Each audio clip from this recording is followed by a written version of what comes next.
Hello everyone, I am Ewaenruwa Nomaren from A Page to Fear God, and this video is another episode of Verse Breakdown.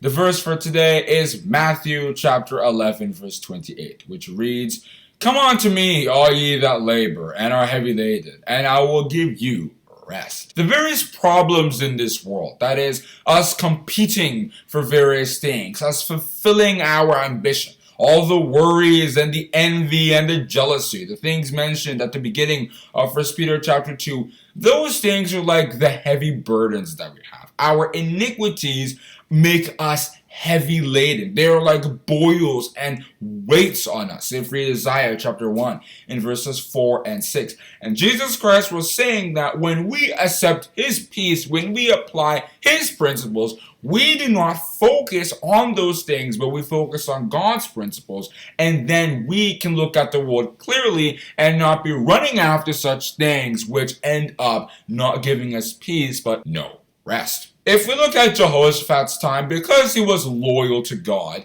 God made sure that there was no fighting as a sense of, his enemies would continuously trouble him, the Edomites, the Moabites, and stuff like that. No, God put His fear on those nations so that they wouldn't try to attack him. If we read 2 Chronicles chapter 16 from verses 3 to 5 and from verses 10 to 13. It was because he was righteous. If we look at other kings like King Amaziah or King Ahab or King Pekah or any of those other kings, because they were not righteous, they were having to deal with wars everywhere, and there were disease, and there was all those kinds of stuff because they do not apply God's principles of peace, which was to do my will, of course, and therefore I will make sure that your nation, the nation of Israel, does not get continuously bombarded with all those different worldly matters.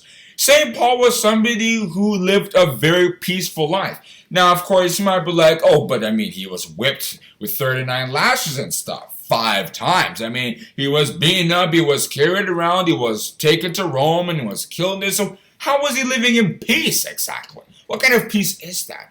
He was living in a sort of peace of assurance. He was assured that his doctrine was going to move forward. That even though Judaism was still around and they were saying, this is just heresy. No, eventually, St. Paul that we know today is such a popular topic. People have spent so much time writing about him, debating about him, talking about him, believing in him, etc.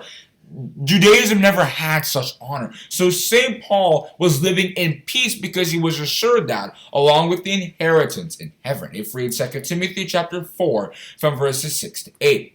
And in our time, the last days, the beast is pretending like it can grant peace to everybody. If we read Revelation chapter 13 and verses 3 and 4, and chapter 16 from verses 13 to 16, with all its miracles and stuff, it's looking like, this is really where peace happens. This is how humanity can start living in peace, to fulfill Isaiah chapter 2 verse 4. However, we can start to see that those things are not working because humanity just can't be organized by itself, which is why if we read Psalms chapter 146 and verses 3 and 4, David the psalmist told us to not trust such people, to not put our trust in princes, in those people where there is, in the end, no help. And if we read 1 Thessalonians chapter 5 verse 3, it tells us the same thing. They will announce peace and safety, but then sudden destruction will come. But when we apply God's principles, the truth, if we read Hebrews chapter 4 verse 12, then all those issues that the world deals with, the ambition once again, the competition to have as many jobs as possible, to have as many degrees as possible, to never be content, we will not be running after such things, but we will live in peace because we will go after what God wants,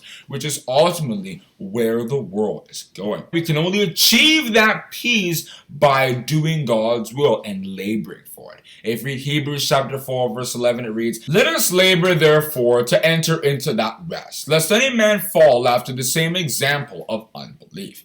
And that is where I think I can stop on discussing the verse Matthew chapter 11 verse 28, which once again reads, "Come unto me, all ye that labor and are heavy laden, and I will give thee rest."